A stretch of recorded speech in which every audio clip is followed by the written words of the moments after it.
Hey there, greetings everybody. I want to welcome you here to Prog Monster. My name is Murph. I am the host of this show, a show dedicated to progressive rock and other forms of rock music.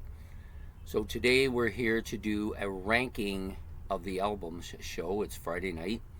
This is the first of two semifinals. So Ben put these two together for me. He took the 8 bands and put them in 2 groups. So this is the first of the 2 groups. This was actually really tough because all of these albums, all 4 of these albums I had not really listened to ever before we did this ranking the album show. A couple of these albums I've listened to not just for the episode that we're doing now, but also on my own. I've listened to a couple of them 2 or 3 times because that's how good I think they are. The one really surprised me a lot. Actually, to be honest with you, I think all 3 of them surprised me a lot, and one of the albums I kind of knew was going to be good, but I didn't know how good it was going to be. I've liked the previous 2 albums that he's given to me by this band. And this one is no exception to that. I like it quite a bit too. And actually, just before I went on the air to do this episode, I changed the number 2 and the number 3 band around because I just think the one that I put in number 2 is just a little bit better. And I wouldn't have said that based on their debut album. Okay. So, anyways, coming out. So the way that he gave them to me were the 4 bands, or the 4 albums if you prefer, are Danger Money by U.K, Billy Joel's Street Life Serenade, Golden Earrings self-titled, or the Dolls on Walls album if you prefer, and Gryphon's Red Queen to Gryphon Three. I think that's how it is. Okay, so the way I rank them. So the top 3 were all like right close to each other. It was a hair, and then the winner I think won it, but it was tough. The other 2 I flipped around a few times, and just before the episode I flipped them again because it's like a hair between the 2 of them. The 4th album's a little bit lower than the rest, but still equally good album, like a really good album. If it was against any other people, it probably would win this. So anyways, how I'm going to do this is I'll give you the rankings from the 4th all the way up to number 1. And the number 1 album that will end up going along will go into the finals, and there'll be 2 of them in the finals. Whatever wins this semifinal and whoever wins the next semifinal will end up facing each other in the finals. And to be honest with you, I don't know how this is going to go because most of these albums, like I said, are fairly unknown to me until this tournament.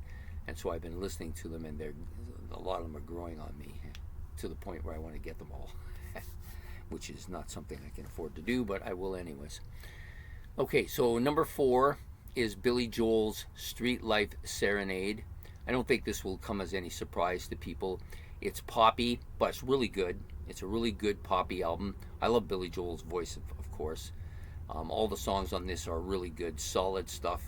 Nothing explosive or anything like that, but definitely a really solid album. But I don't think it comes to any surprise to people who know me that this was going to end up number 4 of these 4 albums. So number 3 and number 2 were real tight, and I'm going to go with the way I've marked it right now because I changed it just before I started this episode. So we're going to go with Golden Earring in the Golden Earring self-titled album, Dolls on the Walls. If you prefer that title, that's fine too.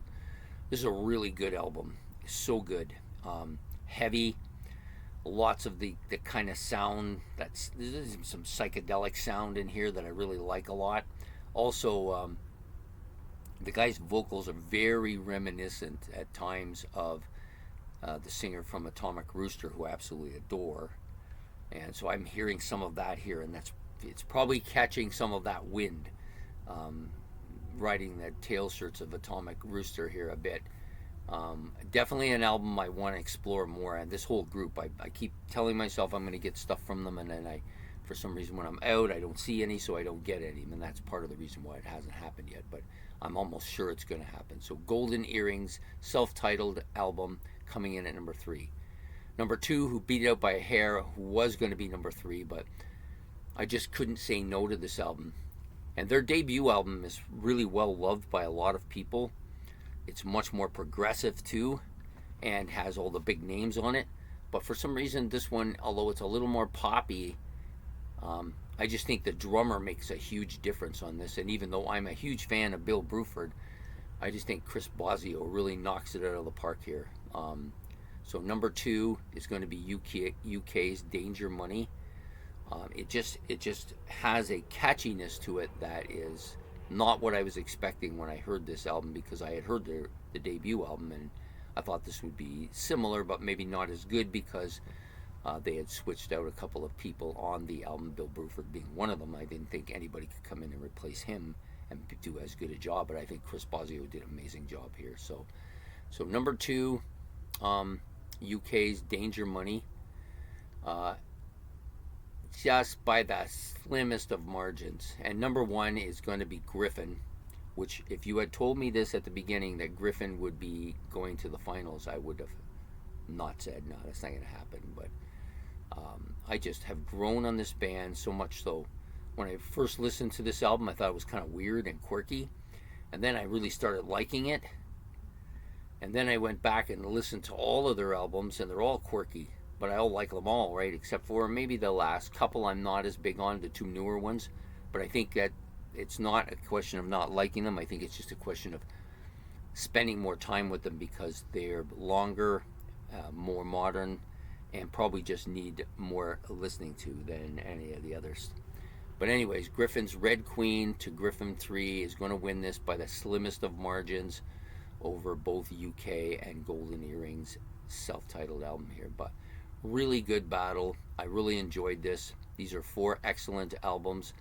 If you are not sure about any of these, you haven't had a chance, or you don't follow any of these bands, I would recommend you go and you listen to them all these albums at least once to get a real good grip. You're not, if you're a poppy kind of guy, you're going to like this Billy Joel album, I'm sure of it. If you like that heavy psychedelic kind of heavy guitar riffing, you'll like the Golden Earring one. I think the UK one is a little on the poppy side at points, but it's just so catchy, really well put together album, Danger Money. So, and then if Gryphon, this is a specialty kind of band, so if you don't like that medieval sound and all those quirky noises and stuff, you will not like this band at all. But if you like that kind of sound, that kind of Jethro Tullish kind of feel to it, but more medieval sounding, you will love this stuff. I absolutely adore it. I can see absolutely 100% why these guys toured with Jethro Tull and were back up to them and actually did some stuff with Yes. Yes, I don't see the marriage as well there, but I do see Jethro Tull thing very well. Anyways, there you have it. Gryphon wins this, and they will go on to the finals against the winner of the next battle. And I don't have the list of combatants in my hands, and I don't want to guess. So we will talk about them next week when we do the other semifinal. I hope you've enjoyed this. Hit the like and subscribe. It's much appreciated. You want to rank these 4 groups and see who you think should go to the finals, you can do that as well. Don't forget to hit the notification bell so you don't miss the next semifinal next Friday. And we will see you then. So have yourself a good night. Take care and goodbye.